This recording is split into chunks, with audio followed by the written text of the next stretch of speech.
को आधा घंटा नहीं रखता। हमारे बुजुर्गों का वुजू 8-8, 9-9 घंटे रहते थे। अल्लाह अकबर कबीरा। 8-8, 9-9 घंटे वुजू। जरा सोच कर देखो, ईशा के वुजू से फजर की नमाज, फजर के वुजू से ईशा की नमाज, फजर के वुजू से जोहर की नमाज। आज भी कुछ अल्लाह वाले ऐसे हैं जो असर से पहले वुजू करके हरम में दाखिल होते हैं तो ईशा की नमाज पढ़ के वापिस आते हैं। कम से कम 3-4 घंटे तो वुजू उनका रहता है ना। अल्हम्दुलिल्लाह। वुजू की हालत में बार बार रहो, इंशाअल्लाह ताला वुजू तुमसे लग जाएगा। कभी भी एक वक्त मुलाकात अगर मैं महबूब से करूं, क्या वो मेरा दोस्त बनेगा? अरे फलसफा समझो, फलसफा।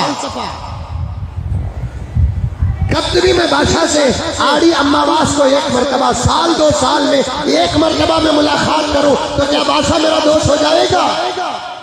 सुबह शाम में बादशाह से बात करता रहूं, अकरम से बात करता रहूं, मुलाकात होती रहे, दोस्ताना होता रहे तो वो मुझसे लग जाएंगे, मैं उनसे लग जाऊंगा। इसी तरीके से आप भी जब भी वुजू टूटे तो वुजू कर लो, वुजू तुम्हारा दोस्त हो जाएगा।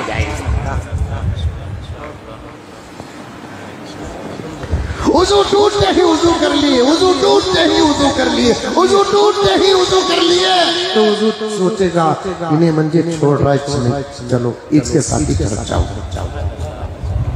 हमारा वुजू कब वारम को 1 मरतबा जुड़ता, फिर 3-3:30 बजे टूट जाता, फिर आइंदा वारम।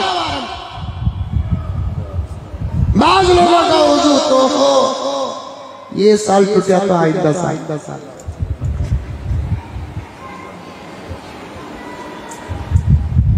बाज़ लोगों का वुजू ऐसे टूटता है कि मौत तक जुड़ता ही नहीं। जबरदस्ती मौजन साहब वुजू करा के खबर के हवाले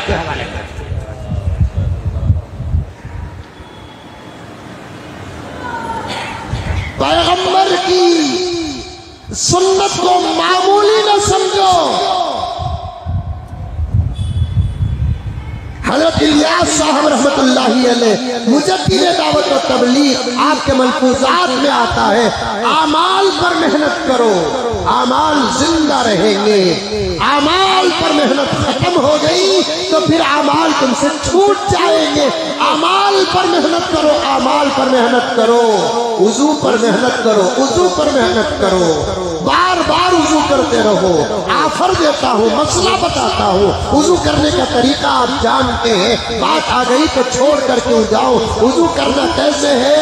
3 मरतबा कुल्ली करना, 3 मरतबा हाथ धोना, तरतीब बुझ गई। 3 मरतबा दोनों हाथ धोना, 3 मरतबा कुल्ली करना, 3 मरतबा नाक में पानी डालना, 3 मरतबा चेहरा धोना, 3 मरतबा दोनों हाथ कोहनियों समेत धोना, 1 मरतबा सर का मसाह करना, कान का मसाह करना, गर्दन का मसाह भी कर लो, इख्तिलाफ है उसके अंदर। 3 मरतबा दोनों पैरों को धो लेना। आका ने फरमाया 1 मरतबा भी जायज, 2 मरतबा भी जायज, 3 मरतबा भी जायज है, लेकिन 3 मरतबा मेरी उम्मत का उज़ू है।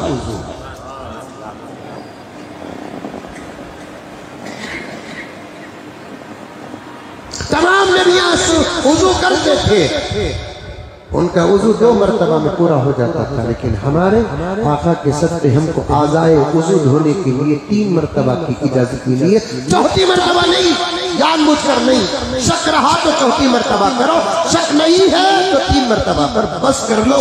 अगर आपको यकीन है मैं 3 मरतबा धो चुका हूँ तो फिर 4थी मरतबा वुजू के लिए पानी का इस्तेमाल इसराफ में दाखिल है। उतने खतरों का खुदा के पास हिसाब देना है। अभी इसी हफ्ता पता नहीं 2-3 दिन पहले एक साहब ने मुझे बहुत अच्छी बात बताई, मसला भी पूछा और साथ उन्होंने मुझे बताई बात। उनके सवाल में इखलास था। आधी जुमा को बात आ गई, मौलाना गुस्ल कर लेने के बाद फिर भी वुजू करना क्या? बहुत अच्छा सवाल। गुस्ल कर लेने के बाद फिर भी वुजू करना क्या?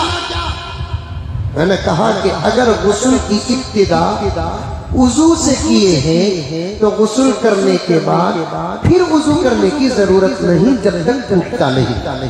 समझ में आया मसला? अरे आया नहीं आया? मुंडी हिलाओ रे बाबा।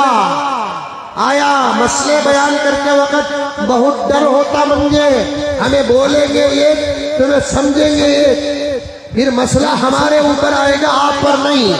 गुस्ल करते वक्त आप वुजू से अपने गुस्ल को अगर शुरू करे हैं तो फिर गुस्ल के बाद वुजू नहीं करना। गुस्ल करना आता क्या?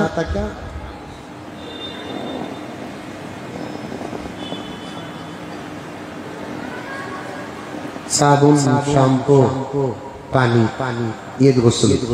वैसे कि एक मक्तब के जलसे को गया था, एक बच्चा बहुत अच्छा प्रोग्राम पेश किया था, वो आधा याद है मुझे, आधा याद नहीं है। साबुनदानी, पानी,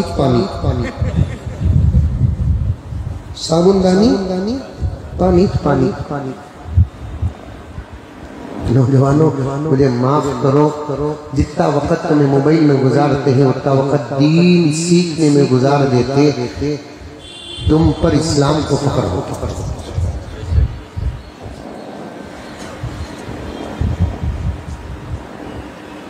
मेरी बातों पर भरोसा करो। तुमने मुझको अपना समझ रखा है और हूं भी मैं आप ही का, इसलिए मेरे पास हालात के और माहौल के और नौजवानों के जितने सवालात आते हैं शायद से किसी और मौलाना के पास आते होंगे।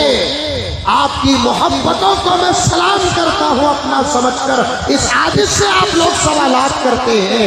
एक मर्तबा एक नौजवान मुझसे पूछता है कि हजरत शादी होगी, अब मैं गुस्ल करना, वो पहले करता था ना, वो गुस्ल और ये गुस्ल सेम थी अलग थी? फजर की नमाज उठने पर बात चलते चलते यहाँ आया हूँ, उलमा की अजमत पर बयान करने के लिए पूरा मजमून लेकर आया हूँ जो 4 जुमा से चल रहा है। अल्लाह ताला ने आज मुझे अपने फजल से कुछ और दे रहा है तो मैं आपकी खिदमत में दे रहा हूँ। मैंने कहा कि भाई बालिग होने के बाद शादी से पहले गुस्ल का जो तरीका है शादी के बाद भी गुस्ल का वही तरीका है, कुछ फर्क नहीं है, कुछ फर्क नहीं है।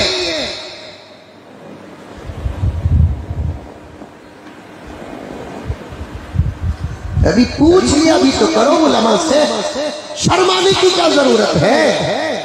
सवाल दीन का करने में शर्माने वाला कभी इल्म से आरास्ता नहीं हो सकता, और दीन का सवाल करते हुए पूरे अदब के साथ जो सवाल करता है वो कभी जाहिल होता नहीं। हमें ही जवाब देने के वास्ते हाँ हो सकता है कि कभी जरा डांटेंगे, नाराज नहीं होना। हमारे डांट में भी मोहब्बत, हमारे गुस्से में प्यार है,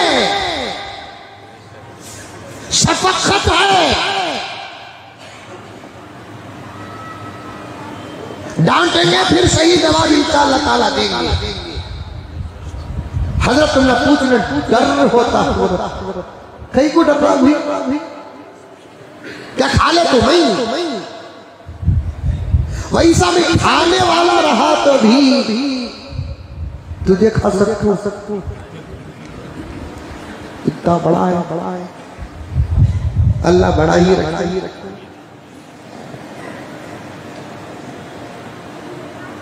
मार खाने की तो उम्र नहीं है, डांट खाने की उम्र है।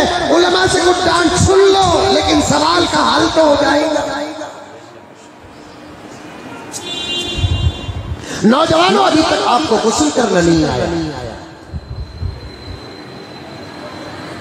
वुजू पूछा नहीं आपने उलमा से, देखता हूँ मैं वुजू खानों में, देखता हूँ नौजवान वुजू कैसे करते हैं, गफलत में वुजू कर रहे हैं, फोन में बात करते करते वुजू कर रहे हैं। अभी करीब में मैंने एक नौजवान को वुजू करते देखा कि उसके कान में बड्स है, बड्स।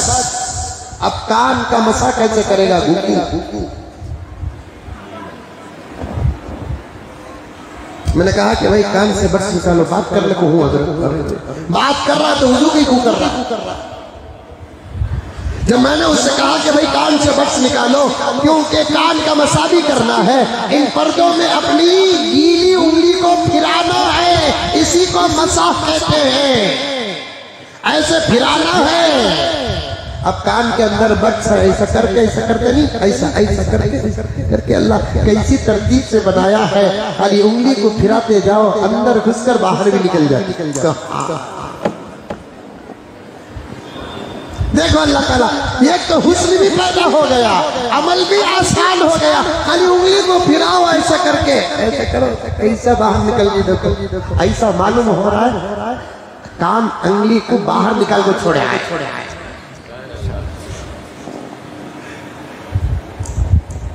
अब कान में बड्स रख लगा हूँ, अच्छा और जानू काका की बकरा है, बंदे का जरूरत है उसकी सुनने के लिए, कभी किसी की अपनी उसकी गुफ्तगू न सुनो।